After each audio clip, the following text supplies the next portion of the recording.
Hi! For today's video, let's go hike with us!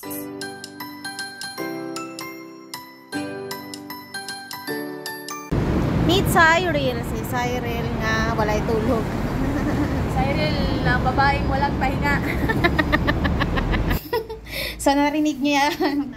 So for today's video, samahan nyo kaming dalawa ni Cyril na mag-hiking since Saturday. Ngayon at pareho naming off. Ayun, napagpasya na naman naming mamundok. Nandito nga pala kami ngayon sa may Chunwan. Papunta kasi kaming Ancient Trail. Doon kasi ang aming destination. Kung gusto nyo rin pong pumunta doon from Chunwan MTR Station Exit 4, mag-take lang po kayo ng bus na 39M or 30X. Ay wait, asan na yung kasama ko? Nandun pa siya. Tawang-tawa siya dahil nagdadadal ako mag-isa. Wala pala akong kausap. So ayun, nakarating na kami dito sa Yunchon Ancient Trail. So, ito yung bubungad sa inyo. Aakyat lang kayo dyan sa hagdan. Tapos, sa bandang unahan yan, may makikita kayong malaking puno ng baliti. Ang ganda ng punong to. Sobrang na-amaze talaga ako. Pamuyag dira, Auntie Cyril.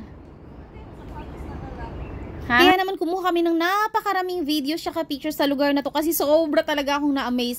And take note, nagpa-on the spot Baliti house tour ang inyong Auntie Cyril. So inangking niya na po to, mansion niya na to. Kaya kung gusto niyo po mapanood yung kanyang Baliti mansion house tour, paki-visit din po yung kanyang profile. Naka-upload na po doon yung buong video. Tapos ayun, after naming magpa-mansion house tour, dumaretso na kami. Ang hindi ko lang maintindihan, bakit puro start yung nadadaanan namin? Pang ilang start na to? Siguro pang apat na to. Puro start, walang katapos ang start. Pero syempre wala namang kaming choice kundi sundin yung nakalagay na sign. And then pag akyat makikita mo tong Half Fashion South, diretsuhin nyo lang yan. Medyo mahirap yung daan kasi paakyat, nakakahingal talaga siya, lalo na't hindi naman kayo sanay mag-walking. Pero dalawa yung daan dito, sa kabila is straight lang, dito sa kabila is hagdan. O diba, mas pinili namin pahirapan yung mga sarili namin kaya sa hagdan kami dumaan. Pero don't worry, may katapusan naman yung paghihirap nyo, hindi naman buong lalakaran nyo is hagdan. Nakakatuwa lang din dito sa Hong Kong kasi kahit nasa bundok ka na, simentado yung daan nila. And take note, first time kong makakita ng bayabas dito sa Hong Kong. At hindi lang yun, marami talaga silang kakaibang bulaklak dito na ngayon ko pa lang sila nakita. Pero may mga saging din kasi parang farm nga to. Tapos dumaretso na kami sa taas. Dime mo adto guys, oh. Sa Yunchon Ancient Trail. O, diba, shoutout sa aking masipag na videographer na confident siyang sabihin na doon ang punta namin. Pero ang totoo, mali pala talaga kasi mali pala tong way na dinaanan namin. Pero okay lang, napaka worth it ng pagkakamali namin ng daan. Kasi pag akit namin dito sa taas, sobrang ganda ng view. Grabe, kakaiba.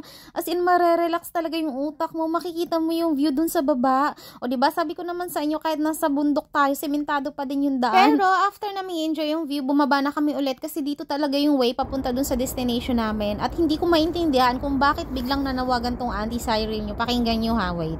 Nawagan dahil sa among future boyfriend, no? Dapat ingon, ani, good po taon mo sa amo ang sa hilig na mo. Dapat mag-hike yun mo. Mga guys, may saning mga kahoys-kahoys.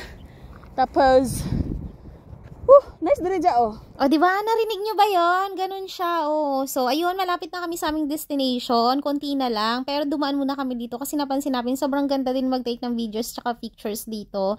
Kaya hindi namin pinalagpas. Tapos, nung dumaretso na kami sa taas kasi medyo nagugutom na kami at doon namin napagpasyang kumain. Nag-stop over muna kami bago talaga kami makarating doon sa aming destination. May baon kami Spanish bread. Binake ko yun kagabi at kumakain na ako. Pero yung isa dyan, tingnan nyo. Bahala gutom basta makacheck ko sa mga picture. Oh, timan, goodness siya. Oh, nice kaya mo picture. Di ninyo makita, no? Kaya ako ramay kakita. Kaya upat man akong mata. Sa totoo lang, pag siya yung kasama nyo, hindi kayo maiinip kasi sobrang daldal niya talaga. After naming mag-lunch, dumaretso na kami sa pinakataas and then here we are. Welcome to Ancient Trail. Sobrang ganda sa lugar na to, guys. Kita nyo ba yan?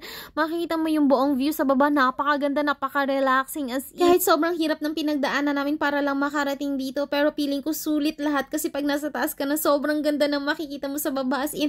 Nakaka-relax talaga siya ng utak. Napakasarap ng hangin, napaka-relaxing as hindi ko ma-explain. Sai. Sai. Busy siya. Hi. Hi.